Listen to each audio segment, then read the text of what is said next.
anything else, you have to prepare your materials. So after you prepare your materials, everything is right at your hands reach.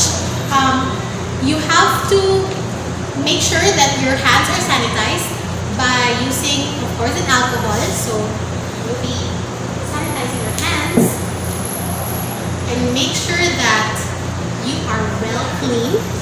And then next is, of course, we have to use our gloves, our protective gloves. So now that we have put on our gloves, we are now ready to touch the things that we will be using. So we have here for our subcutaneous, of course, we will be using a vial. So if you can notice in your vial, you can see that this portion here still has a metal covering. Now, we cannot administer or we cannot insert our needle directly, which is why we have to remove this circle or this metal portion in the middle, and this will look like this after removing. And then, of course, before we do anything with our vial, we have to make sure that this is already disinfected. So to do that, you'll be using an alcohol swab, or like I said, you can use a cotton with an alcohol if a cotton swab is not available. So in cleaning your vial, you have to start in the middle, going outwards until you reach the entirety of your top portion of your vial. Okay, so now that we are already done with sanitizing our vial, we can now move on to our syringe. When choosing your syringe, remember that you have to choose a syringe that can accommodate twice as much the dosage that your patient needs. So in this case, we will be using a 1 cc syringe. Okay, so we have to, of course, remove it from its plastic seal.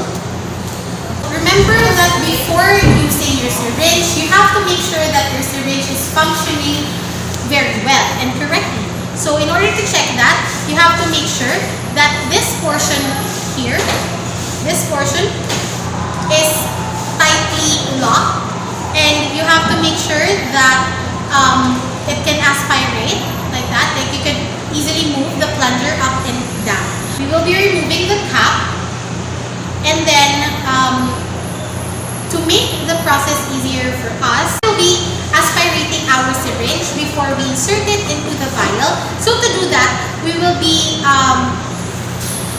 pulling the plunger up to 0.6 depending on your patient's dosage. So to actually check, there, as you can see, there are 2 black lines. In order to choose or in order to measure the right amount, you have to check the upper line, the upper black line right here, in order to make sure that you are measuring the correct dosage. So now we are ready to insert the needle into our vial. So to do that, we will be positioning our syringe in a bevel down position to encourage the flow of fluid into our syringe. So we will be inserting it. So after inserting the needle into the rubber portion of our vial, we will be pushing the air from the syringe into the vial by pushing our plunger in a downward motion. So after doing so, as you can see, we will be holding our vial in an upright position, and as you can see, the plunger actually moved by itself. It is because of the pressure. So right now, what we can see is the plunger stopped moving. So if that's the case, you can actually pull manually the plunger so that you can withdraw the amount that you need, which is 0.6.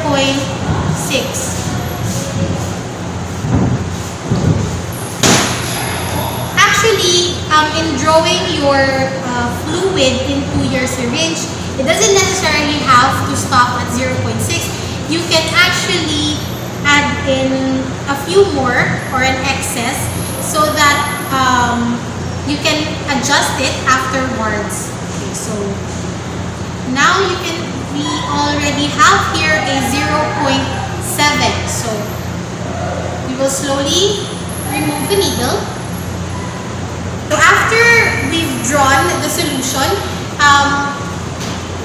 since there is presence of air, so in order to remove the air from the syringe, we will be flicking the upper portion of the syringe to remove the air bubbles inside. And afterwards, when you feel like the bubbles have already escaped, as you can remember, we have added an excess amount of fluid. So to get rid of that, we will be pushing our plunger and we'll get our waste bin, and then we'll be pushing it until we see fluid, or a small amount of fluid, come out from our needle. Okay, so that's enough. So the moment you see a little drop from your needle, that means your plunger has already touched the fluid and the air bubbles are already out from your syringe. So before we do anything with our patient, it is very important that we reassure them, and of course we inform them of the procedure that we will be doing to them. So good morning, Ms. Bell. I am your medical pharmacist for today, and I will be administering your medication. I will be doing subcutaneous injection on you today, but there's nothing to worry because this only gives you slight pain, but it's very tolerable. You're in good hands, Ms. Bell, so there's nothing to worry about. So remember that before doing the procedure, you have to have a band-aid at your hand's reach so that it will be easier for you to automatically patch it on your patient after removing the needle. So next that we will be doing is to disinfect the area in which we will be injecting. Okay, so like I said, you can actually use a cotton ball and then an alcohol. So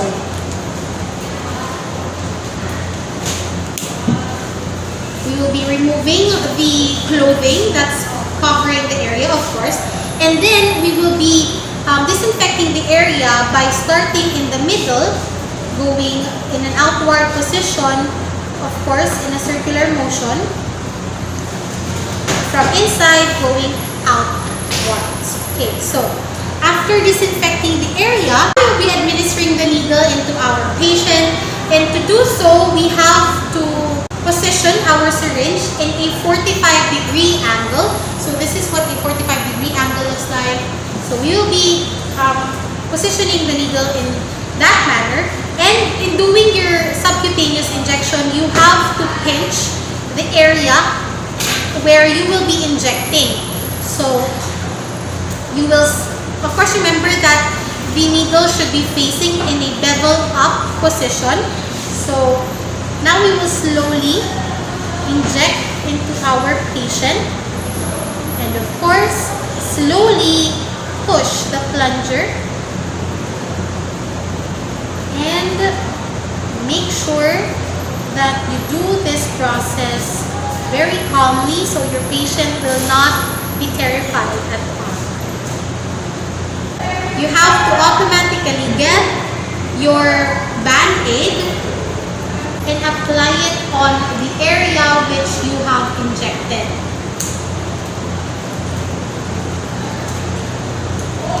And now we are done with our subcutaneous injection. So thank you so much, Ms. Bell, for being my patient today, and have a great day. Bye!